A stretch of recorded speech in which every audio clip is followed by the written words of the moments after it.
एक घने जंगल में कई तरह के जानवर रहते थे। इस जंगल के बादशाह शेर सिंह बहुत इंसाफ पसंद और अक्लमंद थे। उनके जेर साया एक भालू, एक भेड़िया और एक कौवा गहरे दोस्त थे।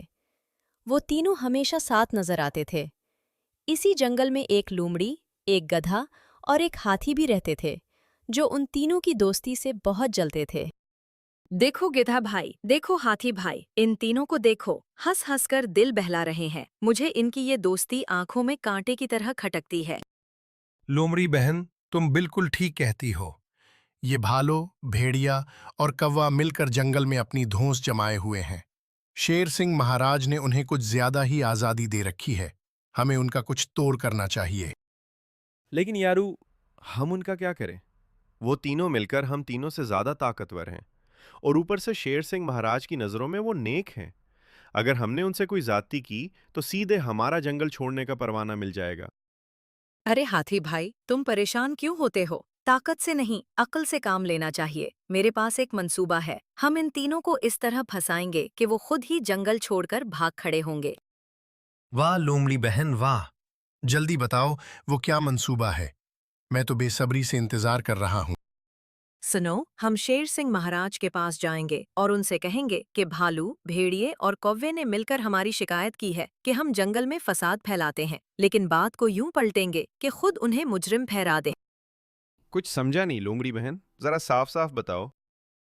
भोले हाथी, हम शेर सिंह महाराज से कहेंगे कि ये तीनों उनके खिलाफ साजिश कर रहे हैं। हम कहेंगे कि उन्होंने हमें भी अपने साथ मिलाकर बगावत करने को कहा था, और जब हमने इनकार किया तो वो हमसे जलने लगे। शाबाश! बहुत खूबसूरत मंसूबा है, लेकिन इसके लिए तो कोई गवाह भी चाहिए। हम तीनों की बात पर महाराज यकीन क्यों करेंगे? गवाह का इंतजाम भी कर लिया है। हमारा ये गधा भाई झूठ बोलने में उस्ताद है, और अगर जरूरत पड़ी तो मैं भी झूठी गवाही दे दूंगी। हाथी भाई को बस हाँ में हाँ मिलानी है। तीनों ने मशवरा करके अगली सुबह शेर सिंह महाराज के पास जाने का प्रोग्राम बनाया। दूसरी सुबह लोमड़ी, गधा और हाथी रोने धोने का ड्रामा करते हुए शेर के दरबार में पहुंचे। अरे ये क्या हुआ? लोमड़ी, गधा और हाथी, तुम तीनों सुबह सुबह क्यों रो रहे हो? किसने तुम्हें परेशान किया है? जल्दी बताओ, मैं इंसाफ दूंगा। महाराज, आपके सामने क्या कहूँ? आपके ही खास और काबिले एतमाद बंदों ने हमें इस हालत पर पहुंचा दिया है। आप ही हमारे रब हैं, आप ही हमारी आखिरी उम्मीद है। मेरे खास बंदे, वो कौन है? नाम लो उनका। महाराज, वो और कोई नहीं, आपके वही तीनों वफादार भालू, भेड़िया और कौवा हैं। क्या? भालू, भेड़िया और कौवा? ये कैसे मुमकिन है? वो तो हमेशा मेरे वफादार रहे हैं। उन्होंने तुम्हारे साथ क्या किया? महाराज, बात यह है कि कल रात ये तीनों हमारे पास आए। उन्होंने कहा कि शेर सिंह अब बूढ़े हो गए हैं और जंगल पर ठीक से हुकूमत नहीं कर सकते। उन्होंने हमें अपने साथ मिलाकर आपके खिलाफ बगावत करने को कहा। जी महाराज, उन्होंने कहा कि वो चाहते हैं कि जंगल का नया बादशाह भालू बने, भेड़िया उसका वजीर बनेगा और कौवा उनका कासिद। हमने जब इनकार किया तो वो हमसे जलने लगे और धमकी दी कि वो हमें जंगल से निकाल देंगे।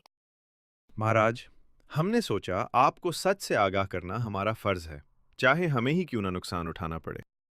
इन तीनों गद्दारों को फौरन मेरे सामने लाया जाए। मैं उन्हें बताऊंगा कि बूढ़ा शेर क्या कर सकता है। कुछ ही देर में भालू, भेड़िया और कौवे को शेर के सामने लाकर खड़ा कर दिया गया। वो तीनों हैरान थे कि आखिर मामला क्या है। भालू, भेड़िया, कौवे, तुम्हें मालूम है तुम पर क्या इल्जाम है? तुम मेरे खिलाफ बगावत करना चाहते थे। तुम बादशाह बनना चाहते थे। महाराज, ये क्या कह रहे हैं आप? बगावत? हम तो आपके वफादार हैं। हमने ऐसी कोई बात नहीं की। यकीन कीजिए, हम पर कोई झूठा इल्जाम लग रहा है। जी महाराज, हम तो आपके सच्चे गुलाम हैं। ये लोमड़ी, गधा और हाथी हमसे जलन की वजह से हम पर झूठा इल्जाम लगा रहे हैं। खामोश! अब तुम्हारे मुंह से कोई बात नहीं सुननी। तुम तीनों ने मुझे धोखा दिया है। इसकी सजा सिर्फ एक है, तुम सबको इस जंगल से निकलना पड़ेगा।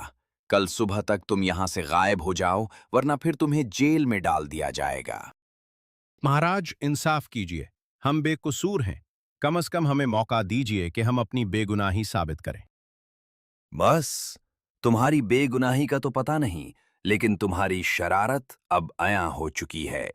चले जाओ मेरी आंखों से, वरना मैं अपना फैसला बदल सकता हूं।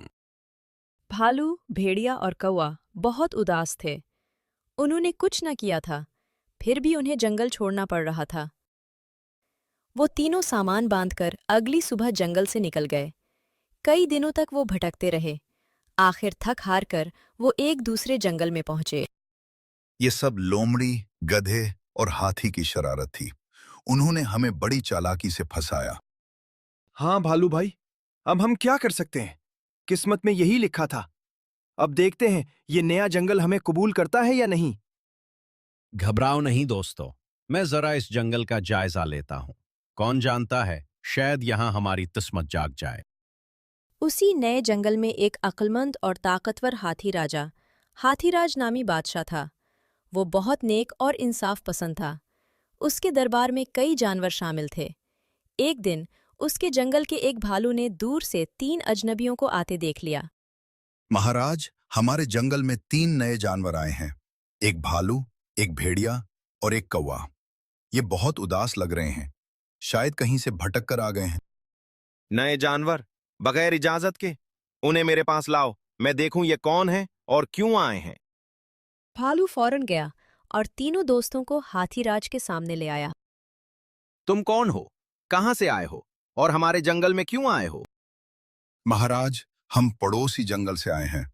हम पर वहां के बादशाह ने झूठा इल्जाम लगाकर जंगल बदर कर दिया है। हम बेगुनाह हैं, लेकिन किसी ने हमारी बात नहीं सुनी। अब हम आपके जंगल में पनाह लेना चाहते हैं।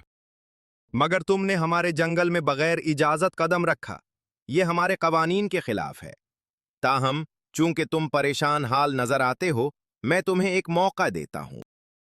बहुत शुक्रिया महाराज, हम आपके एहसानमंद रहेंगे। लेकिन एक शर्त पर। मैं तुमसे 3 सवाल पूछूंगा। अगर तुमने तीनों के सही जवाब दे दिए तो तुम हमारे जंगल में रह सकते हो। अगर गलत जवाब दिया तो तुम्हें फौरन यहां से निकलना पड़ेगा। महाराज, आप जो भी पूछे हम जवाब देने की पूरी कोशिश करेंगे। तो सुनो, मेरा पहला सवाल है। मैं पानी में रहता हूं, मछली नहीं हूं। मेरे मुंह में बच्चे रहते हैं, थैला सा होता है। पानी से बाहर निकलकर छिलांगे लगाता हूं। बताओ मैं कौन हूं? महाराज, इसका जवाब है मेंढक। क्योंकि मेंढक पानी और खुश्की दोनों जगह रहता है, मछली नहीं है। और उसके मुंह में बच्चों के लिए थैला नहीं होता, लेकिन वो छलांगे जरूर लगाता है।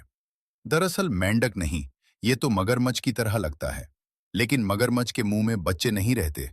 महाराज, ये मच्छ है? नहीं, मच्छ तो मछली है। आखिर ये कौन है?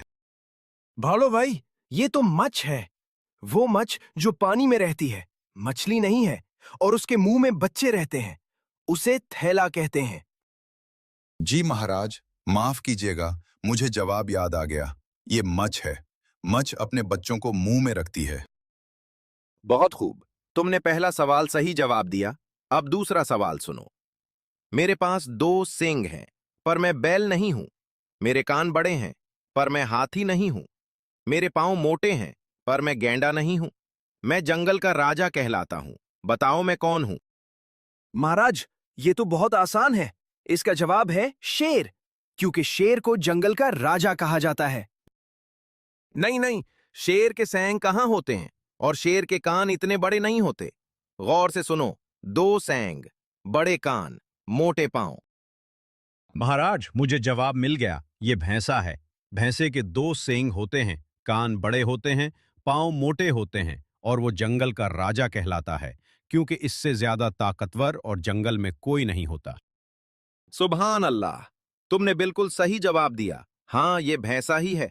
अब तीसरा और आखिरी सवाल। ये वो चीज है जो जितनी बड़ी होती है उतनी ही कम नजर आती है। बताओ वो क्या है? महाराज, ये भी बहुत आसान है। इसका जवाब है अंधेरा। अंधेरा जितना ज्यादा गहरा होता है, हमें कुछ नजर नहीं आता। वाह, तुम तीनों ने मेरे तीनों सवालों के सही जवाब दे दिए। तुम बहुत ज़हीन और काबिल हो। मैं तुम्हें उस जंगल में रहने की इजाजत देता हूं। भालू, तुम मेरे मुहाफिज बनोगे। भेड़िया, तुम मेरे कासिद। और कौवे, तुम मेरे जासूस और मुशीर। इस तरह भालू, भेड़िया और कौवा न सिर्फ नए जंगल में बस गए, बल्कि इज्जत और ओहदे भी पा गए।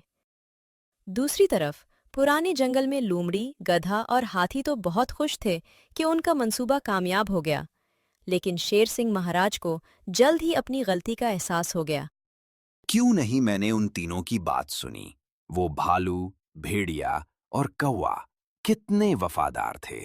उन्होंने कभी मेरी नाफरमानी नहीं की। इन जानवरों की जलन की वजह से मैंने अपने काबिले एतमाद बंदों को खो दिया। इस कहानी से हमें ये सबक मिलता है कि कभी भी जल्दी में फैसला नहीं करना चाहिए और हमेशा दोनों फरीक की बात सुननी चाहिए।